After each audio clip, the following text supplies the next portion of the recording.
Praise the Lord. Praise the Lord. ஒரு ஜெபத்தோடு இந்த நாளை நாம் தொடங்கலாம். அன்பு நிறைந்த தந்தையே, இந்த புதிய நாளுக்காக, இந்த புதிய வாய்ப்புக்காக உமக்கு நன்றி செலுத்துகிறோம். நாங்கள் சுவாசிக்கும் காற்று, பருகும் நீர், காணும் ஒளி என அனைத்திற்காகவும் நன்றி. எங்களை வழிநடத்த நீர் வழங்கும் உமது வார்த்தைக்காக நன்றி. இன்று நாங்கள் சிந்திக்கப் போகும் இறை வார்த்தையின் வழியாக நீர் எங்களோடு பேசும். எங்கள் இதயங்களை திறந்து உமது விருப்பத்தை எங்கள் வாழ்வில் கண்டு கொள்ள எங்களுக்கு ஞானத்தை தாரும். எங்கள் தேவைகளை விட உமது திட்டமே மேலானது என்பதை நாங்கள் உணரச் செய்யும். எங்கள் குடும்பத்தினரையும் எங்கள் நண்பர்களையும் ஆசீர்வதியும். இன்று நாங்கள் தியானிக்கப் போகும் உம்முடைய வார்த்தைகள் எங்கள் உள்ளத்தில் ஆழமாக பதிந்து எங்கள் வாழ்வை மாற்றும் ஒரு சக்தியாக விளங்கும்படி அருளை தாரும். எங்கள் சிந்தனை, சொல், செயல் அனைத்தையும் உமக்கு புகழ் சேர்க்கும் விதமாக அமைத்துக் கொள்ள எங்களுக்கு வழிகாட்டும். எங்கள் தேவைகளை நீர் அறிவீர். எங்கள் சுமைகளை உம்மிடம் இறக்கி வைக்கிறோம். எங்களுக்கு தேவையான ஞானத்தையும் வலிமையையும் அமைதியையும் தந்து வழிநடத்தும். இன்றைய இறைவார்த்தையின் வழியாக எங்களோடு பேசும். உமது அன்பின் ஆழத்தையும் உமது இறையாட்சியின் மாண்பையும் புரிந்து கொள்ள எங்கள் இதயங்களையும் மனங்களையும் திறந்தருளும். எங்கள் வாழ்வின் சுமைகளையும் பலவீனங்களையும் உம்மிடம் கொண்டு வருகிறோம். உம்முடைய குணமளிக்கும் கரம் எங்களை தொடட்டும். இந்த மன்றாட்டே எங்கள் சகோதரராகிய இயேசுவின் பெயரில் உம்முன் வைக்கிறோம் அப்பா. ஆமென். இன்று ஜனவரி 16, 2026 வெள்ளிக்கிழமை, பொது காலத்தின் முதல் வாரம். ஆமா, இன்னைக்கு நாம பார்க்க போற வாசகங்களோட ஆன்மாவை புரிஞ்சிக்க ஒரு சின்ன ஸ்டோரி சொல்றேன், கேளுங்களேன். ஓ, சொல்லுங்க. ஒரு சின்ன பையன் அவனோட பிறந்த நாளுக்கு ரொம்ப விலை விழுந்த ஒரு ரிமோட் கார் வேணும்னு ஒரே அடம். பசங்க அப்படிதானே.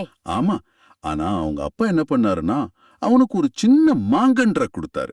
கார் கேட்டா மாங்கன்றா? அதேதான். அந்த பையனுக்கு பயங்கர ஏமாற்றம்.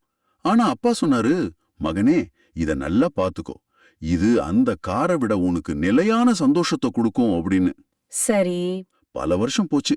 அந்த சின்ன கன்று ஒரு பெரிய மரமா வளர்ந்து நிழல் கொடுத்துச்சு, பழம் கொடுத்துச்சு, பறவைகளுக்கு வீடா மாறுச்சு. ஆஹா. அப்பதான் அந்த பையன் உணர்ந்தான், நாம கேட்டது ஒரு தற்காலிக சந்தோஷம், ஆனா நமக்கு கிடைச்சது ஒரு நிரந்தரமான வரம்னு. அருமையான ஒப்பீடு. இதுதான் இன்னைக்கு நாம பார்க்க போற வாசகங்களோட மையப்புள்ளியா இருக்கு. கரெக்ட். இஸ்ரேல் மக்கள் ஒரு உலக பிரகாரமான ராஜாவா கேக்குறாங்க. ஆனா நற்செய்தியில இயேசு உண்மையான குணமளிக்கும் ராஜாவா வர்றாரு. சரி, அப்போ நம்ம முதல் வாசகத்துல இருந்தே ஆரம்பிக்கலாமா? சாமுவேல் முதல் நூல், அதிகாரம் 8. இஸ்ரேல் மக்கள் மற்ற இன மக்களை போல தங்களுக்கும் ஒரு அரசன் வேண்டும் என்று கேட்கிற நிகழ்வு இல்லையா? அதேதான். ஆண்டவர் எச்சரித்தும் கூட அவங்க தங்களோட முடிவுல ரொம்ப பிடிவாதமா இருக்காங்க. இத பத்தி சாமுவேல் முதல் நூல்ல இருந்து இன்னும் கொஞ்சம் ஆழமா பார்க்கலாம். நிச்சயமா, வாங்க ஆரம்பிக்கலாம். சரி, வாசகத்தோட தொடக்கத்துல இஸ்ரேலின் பெரியோர்கள் எல்லாரும் இறைவாக்குனர் சாமுவேலை பார்க்க ராமாவுக்கு வராங்க. அவங்க கோரிக்கை ரொம்ப நேரடியானது. உமக்கு வயசாயிடுச்சு, உம்முடைய பசங்க வழியில நடக்கல, அதனால மத்த எல்லா இனத்திலயும் இருக்கிற மாதிரி எங்களுக்கும் ஒரு அரசனை நியமிச்சு எங்களை வழி நடத்த சொல்லுங்க அப்படின்னு கேக்குறாங்க. இதுல உடனடி பிரச்சனையா தெரியறது சாமுவேலோட வயசும் அவரோட மகன்களோட ஊழலும் தான். சரியா? ஆமா, ஒரு சரியான வாரிசு இல்லாததால வந்து ஒரு அரசியல் நெருக்கடி மாதிரி தான் மேலோட்டமா தெரியுது. உண்மைதான். மேலோட்டமா பார்த்தா அது ஒரு அரசியல் நெருக்கடி தான். சாமுவேலோட மகன்கள் யோவேல், அபியா நீதிபதிகளா இருந்தாங்க. ஆனா அவங்க கையூட்டு வாங்கி நீதிய தவறா வழங்கினாங்கன்னு வாசகம் சொல்லுது. அதனால மக்களுக்கு அவங்க மேல நம்பிக்கை போயிடுச்சு. ஆனா இதை விட ஒரு ஆழமான காரணம் இருக்கு. அந்த காலகட்டத்துல இஸ்ரேலோட அமைப்பு எப்படி இருந்துச்சுன்னு நாம பார்க்கணும். அது வந்து ஒரு 12 குலங்களோட ஒரு தளர்வான கூட்டமைப்பு. ஓ, அப்ப ஒரு நிரந்தரமான மையப்படுத்தப்பட்ட அரசாங்கம் இல்ல. சரியா சொன்னீங்க. ஒரு பொதுவான எதிரி வரும்போது மட்டும்தான் நீதி தலைவர்கள்னு தற்காலிக தலைவர்கள் கீழே ஒன்னு சேருவாங்க. ஆனா அவங்கள சுத்தி இருந்த பிலிஸ்தியர்கள் போன்ற இனங்கள், அவங்க கிட்ட ஒரு முறையான அரசாங்கம் இருந்துச்சு. ஆமா, நல்ல ஒழுங்கமைக்கப்பட்ட நகர அரசுகள், நிரந்தர படைகள், ஒரு மன்னன், தெளிவான கட்டளை அமைப்புன்னு எல்லாம் இருந்துச்சு. இஸ்ரேல் மக்கள் அந்த ஸ்திரத்தன்மையையும் ராணுவ பலத்தையும் பார்த்து ஏங்குறாங்க. அதனாலதான் அந்த வார்த்தையை பயன்படுத்துறாங்களா? மற்ற எல்லா இனத்தாரை போல. அதேதான். அது வெறும் பொறாமை இல்ல, அது ஒரு விதமான பாதுகாப்பு குறித்த பயம். நம்மளோட இந்த பழைய பழங்குடி அமைப்பு இந்த புதிய உலகத்துல நம்மள காக்காதுன்னு அவங்க பயப்படுறாங்க. அப்போ இது ஒரு நடைமுறை தீர்வுக்கான தேடல்னு சொல்லலாம். அவங்க பார்வையில ஒரு ராஜா இருந்தா ராணுவம் பலப்படும், எதிரிகளை சமாளிக்கலாம், உள்நாட்டு குழப்பங்கள் தீரும். இது நியாயமான கோரிக்கை மாதிரி தானே இருக்கு. அதுதான் இந்த நிகழ்வோட மிக முக்கியமான திருப்பம். மக்களின் பார்வையில அது நியாயமானது. ஆனா கடவுளோட பார்வையில அது முற்றிலும் வேறாக இருக்கு. மக்களின் கோரிக்கைய கேட்டதும் சாமுவேல் ரொம்ப வருத்தப்பட்டு ஆண்டவர்கிட்ட மன்றாடுறார். அதுக்கு ஆண்டவர் சொல்ற பதில் அது நம்மள அதிர வைக்கும். என்ன சொல்றாரு? அவர்கள் உன்னை புறக்கணிக்கவில்லை, மாறாக நானே அவர்களை ஆளாதபடிக்கு என்னைத்தான் புறக்கணித்து விட்டார்கள் என்கிறார். கடவுள் இத ஒரு அரசியல் மாற்றமா பார்க்கல. இது தனக்கு எதிரான ஒரு தனிப்பட்ட நிராகரிப்பா, ஒரு உறவின் முறிவா பார்க்கிறார். இது ஆச்சரியமா இருக்கே. ஒரு நிர்வாக மாற்றத்தை, அதாவது ஒரு அட்மினிஸ்ட்ரேட்டிவ் சேஞ்ச கடவுள் ஒரு உறவு நிராகரிப்பா பார்க்கிறார். ஏன் அவ்வளவு தீவிரமா? ஏன்னா கடவுளே அரசனாக இருப்பதுதான் இஸ்ரேலோட தனித்துவமான அடையாளம். அவங்களோட சட்டங்கள், சமூக அமைப்பு, ஏன் அவங்களோட போர்கள் கூட எல்லாமே தெய்வீக வழிகாட்டுதலின் படிதான் நடந்துச்சு. அவங்க தேர்ந்தெடுக்கப்பட்ட மக்களுங்கிற பெருமையே அதுதானே. ஆமா. ஆனா அந்த தனித்துவம் ஒரு பெரிய பொறுப்பையும் கொடுத்துச்சு. அது கண்ணுக்கு தெரியாத கடவுள் மேல முழுமையான நம்பிக்கை வைக்கணுங்கிற பொறுப்பு.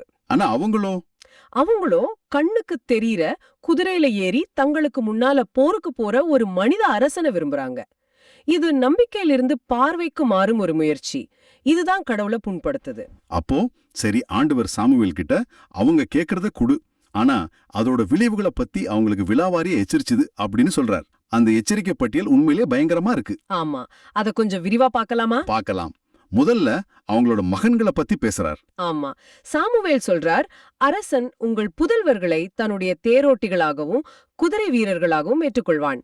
இது இராணுவத்துக்கு ஆள் சேர்க்கும் முறை, அதாவது மிலிட்டரி டிராஃப்ட். அது வரைக்கும் அவங்க விருப்பப்பட்டு போரிட்டாங்க. இனிமே கட்டாயத்தின் பேர்ல இல்லையா? கரெக்ட். அவங்க பேனைகள் அரசின் சொத்தா மாறிடுவாங்க. மகன்களை போலவே மகள்களையும் அவன் விட்டு வைக்க போறதில்ல. ஆமா, உங்கள் புதல்வியரை பரிமளத் தைலம் செய்பவர்களாகவும் சமையல்காரர்களாகவும் அப்பம் சுடுபவர்களாகவும் வைத்துக் கொள்வான்னு சொல்லப்படுது. அதாவது அவங்களோட திறமைகள் எல்லாம் அரசனுடைய அரண்மனை தேவைகளுக்காக சுரண்டப்படும். அடுத்ததுதான் மிக மோசமான பொருளாதார தாக்குதல். ஆமா, உங்கள் வயல்களிலும் திராட்சை தோட்டங்களிலும் ஒலிவத்தோப்புகளிலும் சிறந்தவற்றை எடுத்து தன் அலுவலர்களுக்கு கொடுப்பான் என்கிறார். இது நிலப்பிரபுத்துவத்தோட ஆரம்பம். மக்களின் கடின உழைப்பின் பலனான நிலத்தை அரசன் எடுத்து தனக்கு விசுவாசமா இருக்கிறவங்களுக்கு பரிசா கொடுப்பான். சாதாரண மக்களின் சொத்துரிமை பறிபோகும். அவங்க சொந்த நிலத்திலேயே குத்தகைதாரர்களா மாறும் அபாயம் இருக்கு. இதுல உச்சகட்டமா நான் பாக்குறது அந்த 10% வரி. உங்கள் தானியத்திலும் திராட்சை பழனிலும் 10% எடுத்து தன் அதிகாரிகளுக்கும் அலுவலர்களுக்கும் கொடுப்பான் என்கிறார். இது ஏன் அவ்வளவு முக்கியத்துவம் வாய்ந்தது? மிக அருமையான கேள்வி. ஏன்னா திருச்சட்டத்தின்படி 10% அப்படிங்கிறது தசம பாகம். அது ஆண்டவருக்கு சொந்தமானது. அது அவங்க லேவியர்களுக்கும் குருக்களுக்கும் கொடுத்துட்டு வந்தாங்க. ஆமா, அது அவங்களோட மத சமூக அமைப்போட உயிர் நாடி. இப்போ ஒரு மனித அரசன் கடவுளுக்கு கொடுக்க வேண்டாம் அந்த பங்கை இனி எனக்கு கொடுங்கன்னு கேக்குறான். அடையப்பா, இது வெறும் வரி இல்ல, இது ஒரு பொருளாதார புரட்சி. அரசு ஆலயத்தோட இடத்தை பிடிச்சுக்குது. மிக சரியா சொன்னீங்க. இதுதான் மற்ற இனத்தாரை போல இருப்பதற்கான விலை. அப்ப அரசன் வர்றதுங்கிறது அவங்களோட சுதந்திரம், பிள்ளைகள், சொத்து, பொருளாதாரம், மத நம்பிக்கைன்னு எல்லாத்தையும் ஒரே சேரத்தாக்குது. இறுதி எச்சரிக்கையை முன்வைக்கிறார். 18வது வசனத்துல, அந்நாளில் நீங்களே உங்களுக்காக தேர்ந்து கொண்ட அரசனை முன்னிட்டு முறையிடுவீர்கள். அந்நாளில் ஆண்டவர் உங்களுக்கு செவி கொடுக்க மாட்டார். இது கேட்பதற்கே நடுங்க வைக்குது. ஆமா, நீங்களே ஆசைப்பட்டு கேட்ட துன்பம் இது. இதுக்காக என்கிட்ட அழாதீங்க, நான் கேட்க மாட்டேன்னு ஆண்டவர் கைவிரிப்பது போல இருக்கு. இதை கேட்ட பிறகாவது அவங்க மனம் மாறி இருக்கணுமே. அதுதான் இல்ல, அதுதான் மனித பிடிவாதத்தோட உச்சம். மக்கள் சாமுவேலோட குரலுக்கு செவி கொடுக்க மறுத்துட்டாங்க. என்ன சொன்னாங்க? அவங்க சொல்றாங்க, இல்ல, எங்களுக்கு கட்டாயமாக ஒரு அரசன் வேண்டும். மற்ற இன மக்களைப் போலவே நாங்களும் இருப்போம். எங்கள் அரசன் எங்களுக்கு நீதி வழங்குவான், எங்களுக்கு முன்பாக சென்று எங்கள் போர்களை நடத்துவான் அப்படின்னு. அவங்களோட பார்வை எவ்வளவு குறுகியதா இருக்கு பாருங்க. ஆமா, நீண்ட கால விளைவுகளான அடிமைத்தனம், சொத்து இழப்பு, கடவுளுடனான உறவு பாதிப்பு எதையுமே அவங்க கருத்தில் கொள்ளல. அவங்களோட உடனடி தேவைகள், பாதுகாப்பு, நீதி, அதுக்கு முன்னாடி மத்த எல்லாம் அவங்களுக்கு துச்சமா தெரியுது. பிலிஸ்தியர்கள் மேல இருந்த பயம் கடவுள் கைவிடுவார்ங்கிற எச்சரிக்கையை விட பெருசா இருந்திருக்கு.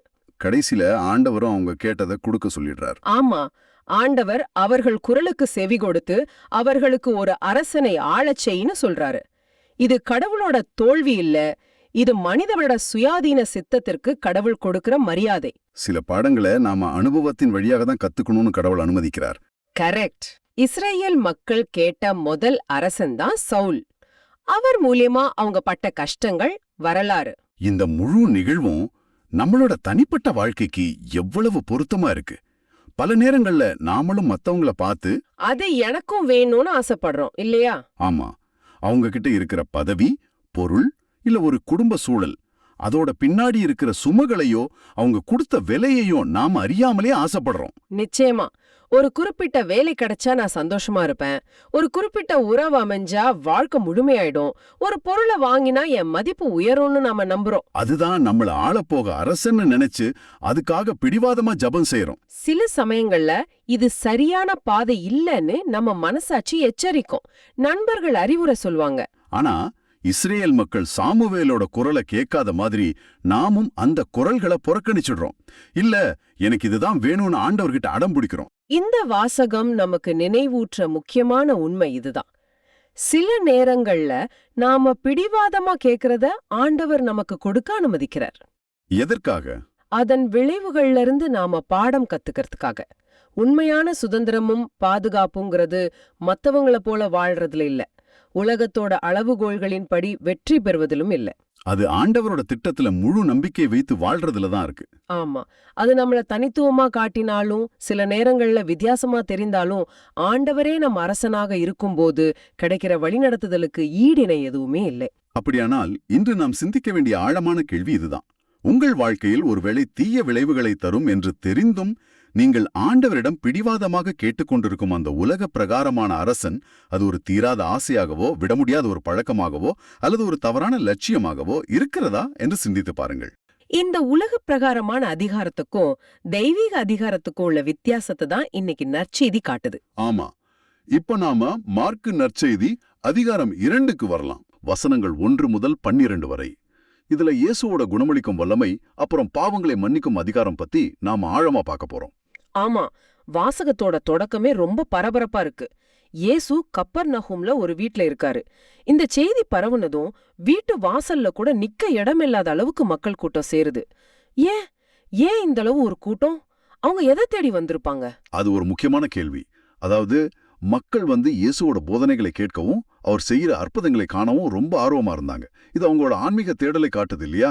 இயேசுவோட வார்த்தைகள்ல இருந்த அந்த அதிகாரமும் அவர் செயல்கள்ல இருந்த இரக்கமும் மக்கள் அவர்கிட்ட ஈர்த்தது. இந்த சூழல்ல தான் ஒரு பக்கவாதமுற்றவரை 4 பேர் சுமந்து கொண்டு வராங்க. கூட்டத்தின் காரணமா இயேசு கிட்ட அவங்களால போகவே முடியல. ஆனா அவங்க திரும்பி போகல. இதுதான் ரொம்ப ஆச்சரியமான விஷயம். அவங்க என்ன பண்றாங்க? வீட்டின் கூரையை பிரிச்சு அந்த மனிதரை படுக்கையோட இயேசுவுக்கு முன்னாடி இறக்குறாங்க. ஆனா அந்த கூரையை பிரிச்சு இறக்கினது அது எப்படி சாத்தியம்னு பலருக்கும் தோணும். அதுக்கு நாம அந்த கால கட்டிடக்கலையை கொஞ்சம் பார்க்கணும். முதல் நூற்றாண்டு கலிலேய வீடுகள் பொதுவா தட்டையான கூரைகளை கொண்டிருக்கும். ஓ, அப்படியா? ஆமா, மரக்கட்டைகள் மேல சின்ன சின்ன கிளைகள், களிமண் இதெல்லாம் வச்சுதான் கூரை போடுவாங்க. வீட்டுக்கு வெளியே இருந்தே கூரைக்கு போக படிக்கட்டும் இருக்கும். அப்ப கூரைய பிரிக்கிறதுங்கிறது ஒரு பெரிய சேதாரம் இல்ல, ஆனா கஷ்டமான வேலை. நிச்சயமா, இது அவங்களோட நம்பிக்கையோட தீவிரத்தையும் அவங்களோட படைப்பாற்றலையும் காட்டுது. வழி இல்லன்னா ஒரு வழியை உருவாக்குவோன்னு கிளம்பிட்டாங்க. அந்த நண்பர்களோட அன்பு பிரமிக்க வைக்குது. ஆனா இந்த நிகழ்வோட உச்சக்கட்டமே இயேசுவோட வார்த்தைகள் தான். ஆமா, இங்க இயேசு அந்த பக்கவாத முற்றவரோட நம்பிக்கையை மட்டும் பார்க்கல. 5ஆம் வசனத்துல ரொம்ப தெளிவா சொல்லப்பட்டிருக்கு, இயேசு அவர்களுடைய நம்பிக்கையை கண்டு அப்படின்னு. ஆமா, அவர்களுடைய நம்பிக்கை. சரிதான். இது ஒரு தனிநபரோட விசுவாசம் மட்டும் இல்ல, ஒரு குழுவோட கூட்டு நம்பிக்கையோட சக்தியை நமக்கு காட்டுது. ஒருத்தருக்காக ஒருத்தர் உதவி செய்யறதும் ஜெபம் செய்யறதும் எவ்வளவு முக்கியம்னு இது நமக்கு உணர்த்துது. அந்த நண்பர்கள் எதிர்பார்த்தது உடல் ரீதியான குணம். நண்பன் எழுந்து நடக்கணும். ஆனா இயேசு முதல்ல என்ன சொல்றாரு? மகனே, உன் பாவங்கள் மன்னிக்கப்பட்டனங்கிறார். இது கொஞ்சம் ஆச்சரியமா இருக்குல்ல?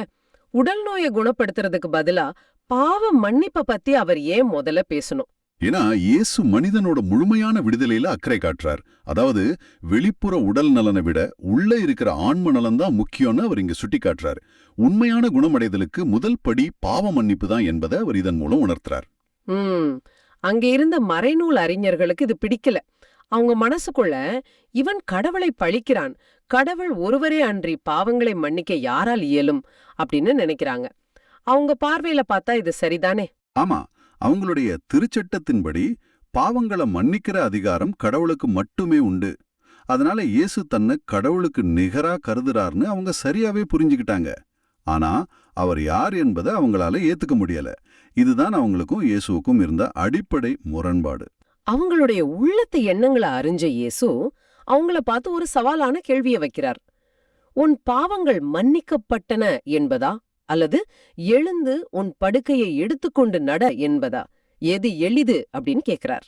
இது ஒரு மிக ஆழமான கேள்வி. யோசிச்சு பாருங்க. பாவங்கள் மன்னிக்கப்பட்டன அப்படின்னு சொல்றது ஒரு விதத்துல எளிது. ஏன்னா அதை உடனடியா நிரூபிக்க முடியாது. ஆமா, கண்ணுக்கு தெரியாது. ஆனா எழுந்து நடன்னு சொல்லிட்டு அந்த அற்புதம் நடக்கலன்னா அவர் ஒரு பொய்யர்னு ரொம்ப சுலபமா அம்பலமாகிடுவார். அதனால இயேசு கடினமானத, அதாவது குணமளிக்கும் அற்புதத்தை செஞ்சு கண்ணுக்கு தெரியாத ஆனா அதைவிட பெரியதான பாவங்களை மன்னிக்கும் அதிகாரம் மானிட மகனுக்கு உண்டு என்பதை நிரூபிக்கிறார். வாவ்! இயேசு சொன்னபடியே அந்த பக்கவாதமற்றவர் எழுந்து தன் படுக்கையை எடுத்துக்கிட்டு எல்லார் முன்னாடியும் நடந்து போறார். இத பார்த்த மக்கள் எல்லாரும் மலைச்சு போய், இதை போல நாம் ஒருபோதும் கண்டதில்லையே அப்படின்னு சொல்லி கடவுளை போற்றி புகழ்கிறார்கள். இந்த நிகழ்வு இன்றைய நாளுக்கான அல்லேலூயா பதிலுரை பாடலோட ரொம்ப அழகா பொருந்தது. லூக்கா 7ஆம் அதிகாரம் 16ஆம் வசனம். நம்மிடையே பெரிய இறைவாக்கினர் ஒருவர் தோன்றியிருக்கிறார். கடவுள் தம் மக்களை தேடி வந்திருக்கிறார். இயேசுவின் வழியாக கடவுள் தம் மக்களை சந்திச்சு அவங்களுக்கு உடல் நலத்தையும் ஆன்ம விடுதலையும் ஒரு சேர தர்றார்னு இந்த நிகழ்வு உறுதிப்படுத்துது. உண்மையிலே இந்த வாசகத்துல அந்த 4 நண்பர்களோட நம்பிக்கை ரொம்ப ஒரு முக்கிய காரணமா இருந்திருக்கு. இது நமக்கு ஒரு சிந்தனைய கொடுக்குது. இன்னைக்கு நம்முடைய நம்பிக்கை மத்தவங்களுக்கு குணமளிக்கிற ஒரு கருவியா எப்படி இருக்க முடியும்? நாம யாருடைய நலனுக்காக இன்னைக்கு கூரைய பிரிக்க, அதாவது தடைகளை தாண்டி செல்ல தயாரா இருக்கிறோம்? இத நாம சிந்திச்சு பார்க்கணும். இந்த நிகழ்வு சாமுவேல் வாசகத்துல நாம பார்த்த அதிகாரத்துக்கு நேர் மாறானது. ஆமா, அங்கே அரசன் மக்கள் கிட்ட இருந்து வலிமைய, சொத்த, சுதந்திரத்தை எடுத்துக்கிறான். இங்கேயோ இயேசு என்கிற உண்மையான அரசர் அந்த மனிதனுக்கு அவனிடமிருந்து எடுக்கப்பட்ட வலிமையை, உடல் நலத்தை, சமூக அந்தஸ்தை திருப்பி கொடுக்கிறார். ஒன்று எடுத்துக்கொள்ளும் அதிகாரம், மற்றொன்று கொடுக்கும், குணப்படுத்தும் அதிகாரம். அருமையா சொன்னீங்க. இந்த வேறுபாட்டை தான் திருத்தந்தை பிரான்சிஸ் அவர்களும் சுட்டி காட்டுறாரு. அவர் இதை ஒரு முழுமையான குணம்னு சொல்றாரு. இது வெறும் உடல் நலம் சம்பந்தப்பட்டதில்ல, தனிப்பட்ட மற்றும் சமூக உறவுகளை புதுப்பித்தல் அப்படின்னு சொல்றாரு. அந்த வார்த்தைகள் ரொம்ப சக்தி வாய்ந்தது. ஆமா, ஏன்னா அந்த முடக்கு வாதமுற்றவர் தன் நோயால சமூகத்திலிருந்து ஒதுக்கப்பட்டிருந்தார். இயேசு அவரை குணப்படுத்தினப்போ அவரை மறுபடியும் அந்த சமூகத்தோட, குடும்பத்தோட இணைக்கிறாரு. ஆமா, அவரோட உடல் மட்டும் குணமாகல, அவரோட சமூக வாழ்க்கையும் குணமாகுது. இயேசுவோட பணி தனிநபர்களை மட்டும் இல்ல, சமூக கட்டமைப்புகளையே குணப்படுத்துறது. 2020 பெருந்தொற்று காலத்துல திருத்தந்தை இத பத்தி பேசினது இன்னும் ஆழமான அர்த்தத்தை கொடுக்குது. நிச்சயமா, நாம எல்லாரும் ஏதோ ஒரு வகையில சமூகத்திலிருந்து வெச்சினப்பட்டிருந்தோம். உண்மையான குணம்ங்கிறது நோயிலிருந்து விடுபடுறது மட்டும் இல்ல, ஒருத்தரோடு ஒருத்தர் மீண்டும் இணைவதுதான் அவர் சொல்றாரு. அப்போ நம்ம எந்த அதிகாரத்தை நம்ம வாழ்க்கையில தேடுறோங்கிற கேள்வி வருது. ஆமா, பாதுகாப்பிற்காக நம்ம சுதந்திரத்தை பறிக்கும் அதிகாரத்தையா, இல்லனா நம்மள முழுமையாக்கும் அன்பின் அதிகாரத்தையா? இந்த 2 வாசகங்களுக்கும் நடுவுல வர பதிலுரை பாடல் திருப்பாடல் 89 இதுக்கு ஒரு அழகான பதில கொடுக்குது. என்ன சொல்லுது? அதோட பல்லவி, ஆண்டவரின் பேரன்பை நான் என்றுமே பாடுவேன் என்றது. எவ்வளவு பொருத்தம்! மக்கள் மனித அரசனோட வலிமையை தேடும்போது திருப்பாடலாசிரியர் கடவுளோட பேரன்பை பாடுறாரு. ஆண்டவர் நம்மோடு இருக்கும்போது வாழ்க்கையோட சத்தங்களுக்கு நடுவுலையும் நாம மகிழ்ச்சியாவும் பாதுகாப்பாவும் இருக்க முடியும். இன்னைக்கு நாம பார்க்க போற வசனங்கள் இந்த நம்பிக்கையை தான் ரொம்ப ஆழமா பேச போகுது. வசனம் 15 சொல்லுது, விழாவின் பேரொளியை அறிந்த மக்கள் பேர் பெற்றோர், ஆண்டவரே உம் முகத்தின் ஒளியில் அவர்கள் நடப்பார்கள். இப்போ இந்த விழாவின் பேரொளிங்கிறத நம்ம எப்படி புரிஞ்சுக்கலாம்? இது கோயில்ல நம்ம கேட்கிற சாதாரண ஆரவாரம் தானா? இது ஒரு அருமையான கேள்வி. மேலோட்டமா பார்த்தா அது வழிபாடு செய்யும் போது வர்ற சந்தோஷ சத்தம்னு தோணும். ஆனா அதோட வரலாற்று பின்னணியை நம்ம கொஞ்சம் ஆழமா பார்த்தா அதுக்கு இன்னும் சக்தி வாய்ந்த அர்த்தம் இருக்கு. பழங்கால இஸ்ரேல்ல இந்த பேரொளி அல்லது எப்ரேய மொழியில தெருவான்னு சொல்றது 2 முக்கியமான சந்தர்ப்பங்கள்ல பயன்படுத்தப்பட்டது. ஓ ஒன்னு, ஒரு புதிய அரசர் அரியணை ஏறும்போது அவருடைய முடிசூட்டு விழாவின் ஆரவாரம். ஒரு முடிசூட்டு விழாவா? சரி. இன்னொன்னு, போர்க்களத்துல வெற்றி பெற்ற பிறகு எழுகிற ஆரவாரம். ஓ, அப்போ இது வெறும் பக்தி பாடல் சத்தம் இல்ல, இது ஒரு அரசரை வரவேற்கிற, ஒரு வெற்றியை கொண்டாடுற பேரொளி. அப்ப திருப்பாடல் ஆசிரியர் கடவுளை ஒரு ராஜாவா, ஒரு மாபெரும் வீரரா பாக்குறார். அந்த ராஜாவின் பிரசன்னத்தோட அர்த்தத்தை உணர்ந்தவங்க தான் பேறு பெற்றோர்னு சொல்றார். சரிதானே? மிகச் சரியா சொன்னீங்க. கடவுள் நம்மோட அன்பான தந்தை மட்டும் இல்ல, அவர் நம்மை ஆளுகிற சர்வ வல்லமையுள்ள அரசர், நமக்காக போரிட்டு ஜெயிக்கிற வீரர். இந்த உண்மையை யார் ஆழமா உணர்றாங்களோ அவங்க வெறும் பார்வையாளர்கள் இல்ல, அவங்க அந்த ராஜாவின் குடிமக்கள். அவங்க தான் அந்த வெற்றியின் கொண்டாட்டத்துல உண்மையா பங்கெடுக்க முடியும். அந்த புரிதல் தான் உண்மையான பேரு. அந்த புரிதலோட விளைவு தான் வசனத்தோட அடுத்த பகுதியா இருக்குதுன்னு நினைக்கிறேன். ஆண்டவனே, உம் முகத்தின் ஒளியில் அவர்கள் நடப்பார்கள்.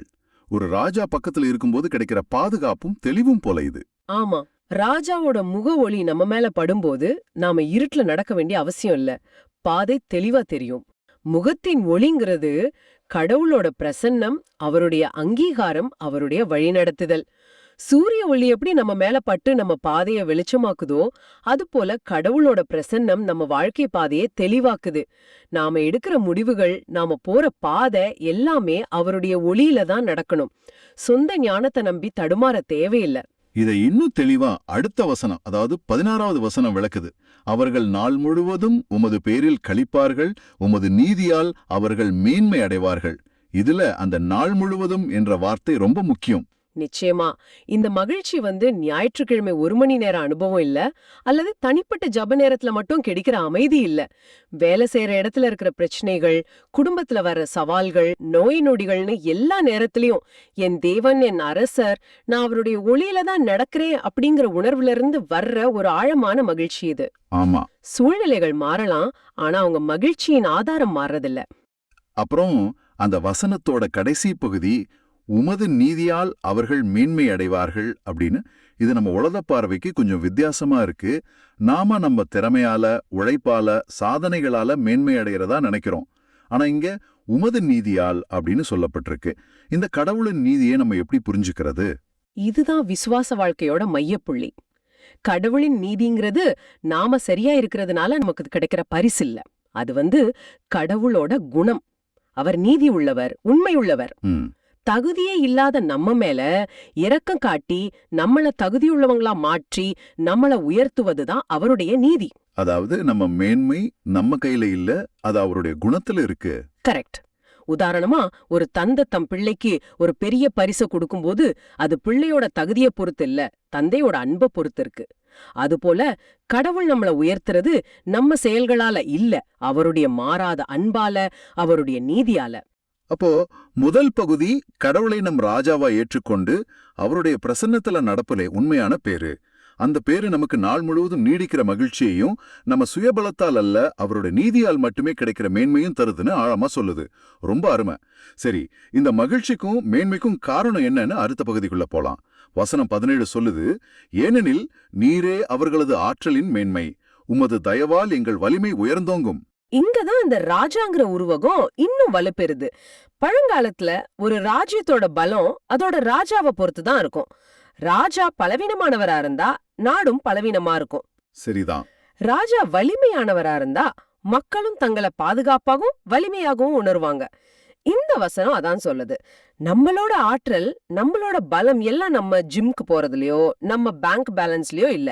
நீரே அவர்களது ஆற்றலின் மேன்மை, நம்ம உண்மையான பலத்தின் ஆதாரம் நம்ம ராஜாவான ஆண்டவர் தான். நம்ம வாழ்க்கையில இது நாம அடிக்கடி மறந்துடுறோம் இல்லையா? நம்ம சொந்த பலத்தை நம்பி ஒரு காரியத்தை ஆரம்பிப்போம், சீக்கிரமே சோர்ந்து போய்விடுவோம். ஆனா ஆண்டவர் தான் நம்ம ஆற்றலின் ஊற்றுன்னு நம்பும்போது அந்த ஊற்றுக்கு முடிவே இல்ல.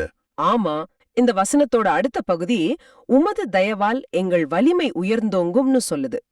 இங்க தயவுங்கிற வார்த்தை ரொம்ப முக்கியமானது. ஆமாம், தயவு அல்லது கிருபைன்னு சொல்லலாம். இது நாம சம்பாதிச்சதில்ல, கடவுள் இலவசமா தன் பேரன்பினால நமக்கு கொடுக்கிறது. நாம ஜெபம் செய்யும்போது, ஆண்டவரே எனக்கு பலத்தை தாரும்னு கேட்கிறோம். இந்த வசனம் சொல்லுது, அவருடைய தயவு நம்ம மேல இருக்கும்போது நம்ம பலம் தானா உயரும். ஓ, ஒரு சின்ன படகுல நம்ம சக்திக்கு துடுப்பு போட்டா கொஞ்ச தூரம்தான் போக முடியும். ஆனா ஒரு பெரிய கப்பலோட அதை கட்டிட்டா கப்பலோட சக்தியில அந்த சின்ன படகு வேகமா போகும். அதுபோல கடவுளோட தயவுங்கிற கப்பல்ல நம்ம வாழ்க்கை படக கட்டும்போது நம்ம சக்தி பன்மடங்காக உயருது. ரொம்ப அழகான உதாரணம். இறுதியா வசனம் 18 இந்த பாதுகாப்பின் உச்சக்கட்டத்தை உறுதிப்படுத்துது. நம் கேடயம் ஆண்டவருக்கு உரியது, நம் அரசன் இஸ்ரேலின் தூயவருக்கு உரியவர். இங்க திரும்பவும் அந்த ராஜா போர் உருவகங்கள் வருது. கேடயம் ஒரு வீரனுக்கு மிக முக்கியமான பாதுகாப்பு.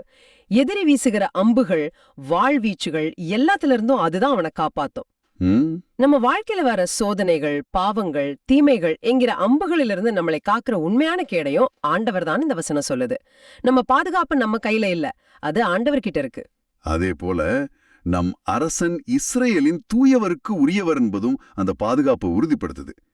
ஒரு நாட்டுக்கு அரசன் எப்படி ஒரு அடையாளமோ ஒரு தலைவனோ, அதுபோல நம்ம வாழ்வின் முழு அதிகாரமோ அடையாளமோ ஆண்டவர் ஒருத்தர் தான். நாம அவருக்கு சொந்தமானவங்க. இந்த உணர்வு நமக்கு ஒரு பெரிய விடுதலையையும் பாதுகாப்பையும் கொடுக்குது. நிச்சயமா நாம யாருக்கும் அடிமை இல்ல, நாம சர்வ வல்லமையுள்ள ராஜாவின் பிள்ளைகள். இந்த இரண்டாவது பகுதி நம்ம பலம், நம்ம பாதுகாப்பு எல்லாமே நம்ம ராஜாவான ஆண்டவர்கிட்ட இருந்துதான் வருதுன்னு சொல்லுது. நாம செய்ய வேண்டியதெல்லாம் நம்ம சுயபலத்தை விட்டுட்டு முழுமையா அவரை சார்ந்து வாழ்றதுதான். ஆக இந்த திருப்பாடலின் பகுதி நமக்கு சொல்வது இதுதான். கடவுளை உங்கள் ராஜாவாக அங்கீகரித்து அவருடைய வெற்றியின் பேரொளியை உணர்ந்து வாழுங்கள். அது உங்களுக்கு நாள் முழுவதும் நீடிக்கும் மகிழ்ச்சியை கொடுக்கும். இரண்டாவதாக, உங்கள் மேன்மையும் ஆற்றலும் பாதுகாப்பும் உங்களிடமிருந்து வரவில்லை, அது அந்த ராஜாவிடமிருந்தே வருகிறது என்பதை உணர்ந்து முழுமையாக அவரை சார்ந்து வாழுங்கள். சூழ்நிலைகள் இந்த உண்மையை கேள்விக்குள்ளாக்க முயற்சிக்கும் போது கூட இந்த வசனங்களை ஒரு நங்குரம் போல பற்றிக் கொள்ளுங்கள். அருமையான ஒரு சுருக்கம். இந்த வாசகங்களை கேட்ட உங்களுக்கு ஒரு கேள்வி. உங்கள் அன்றாட வாழ்வில் ஒரு பக்கம் கடவுளின் பேரன்பை பாடும் தருணங்களும் மறுபக்கம் புலம்பத் தூண்டும் சவால்களும் இருக்கலாம். இந்த இரண்டு சூழ்நிலைகளுக்கும் நடுவில் ஆண்டவரே என் அரசர், அவரே என் கேடயம் என்ற இந்த நம்பிக்கையை எப்படி பற்றிக் கொள்ள முடியும்? உங்கள் ஆற்றலின் மேன்மையாக ஆண்டவளை உணர்வது என்றால் உங்கள் பார்வையில் அது என்ன? இதை இன்று சிந்தித்து பாருங்கள். இன்னைக்கு நம்ம முன்னாடி ஒரு தெளிவான தேர்வு இருக்கு. ஒன்னு, உலக பிரகாரமான ராஜ்யம். அது பாதுகாப்பை தரும், ஆனா அதுக்கு விலையா நம்ம கிட்ட இருந்து எல்லாத்தையும் எடுத்துக்கும். இன்னொன்னு, இயேசு வழங்குற இறையாட்சி. அது நம்ம பாவங்களை மன்னிச்சு நம்மள உடல், உள்ளம், சமூகம்னு எல்லா வகையிலும் முழுமையா குணமாக்கும். அந்த முடக்குவாதமுற்றவரோட நண்பர்கள் அவரை குணப்படுத்த ஒரு கூரையே பிரிக்க வேண்டியிருந்தது. அது ஒரு பெரிய தடை. ஆனா அவங்க அன்பும் நம்பிக்கையும் அந்த தடையை உடைச்சது. இதுதான் இன்னைக்கு நம்மளோட இறுதி சிந்தனைக்கான கேள்வி. இயேசுவோட குணமளிக்கும் அன்ப நாம அனுபவிக்கிறத தடுக்கிற கூரைகள் நம்ம வாழ்க்கையில என்னவா இருக்கலாம்? அது ஒருவேளை நம்மளோட தப்பெண்ணங்களா இருக்கலாம், சமூகத்தோட தவறான கண்ணோட்டங்களா இருக்கலாம், இல்லனா நம்மளோட சொந்த பயங்கள், சந்தேகங்களா கூட இருக்கலாம். அந்த நண்பர்களை போல அன்பினாலும் நம்பிக்கையினாலும் நாம் இன்னைக்கு உடைக்க வேண்டிய தடை எது? இந்த ஆழமான பார்வை உங்களுக்கு பயனுள்ளதாக இருக்குதுன்னு நினைச்சா மத்தவங்களுக்கு இந்த வீடியோவை ஷேர் பண்ணுங்க. நற்செய்தியின் தூதராக இறையாட்சியை எடுத்துரைங்க. நன்றி. மீண்டும் நாளை சந்திப்போம். இயேசுவுக்கே புகழ், அன்னை மரியே வாழ்க. இயேசுவுக்கே புகழ், அன்னை மரியே வாழ்க.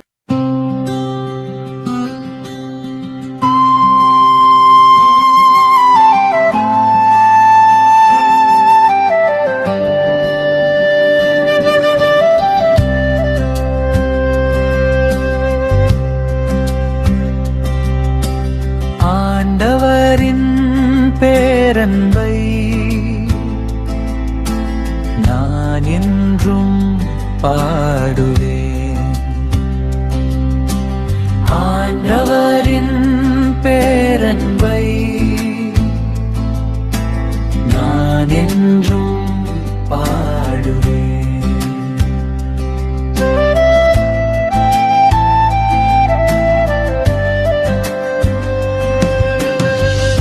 விழாவின் பேர்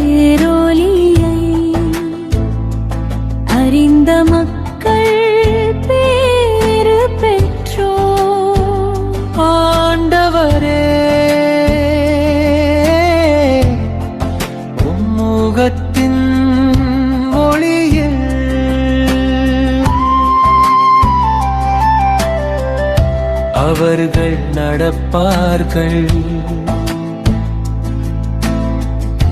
அவர்கள் நாள் முழுவதும் பேரில் களி கூர்வார்கள். உமது நீதியால் அவர்கள் மேன்மை அடைவார்கள்.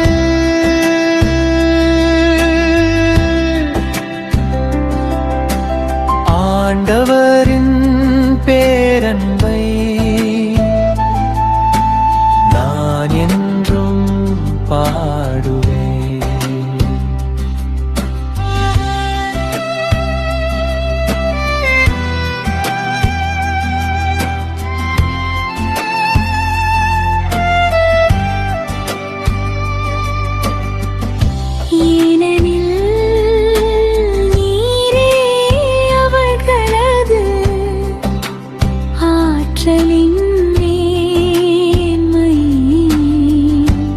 உமது தயவால் எங்கள் வலிமை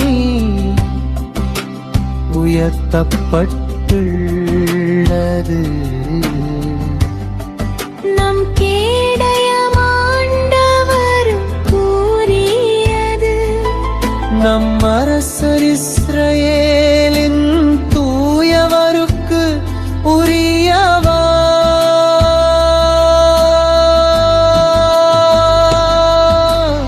ஆண்டவரின் பேரன்பை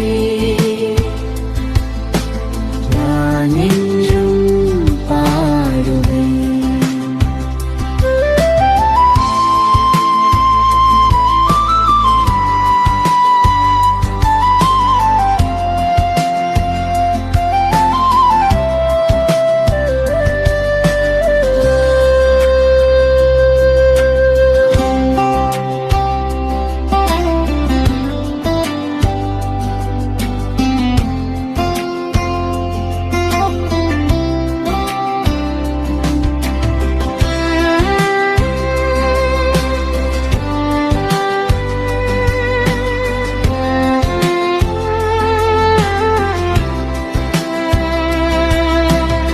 ஆண்டவரின் பேரன்பை நான்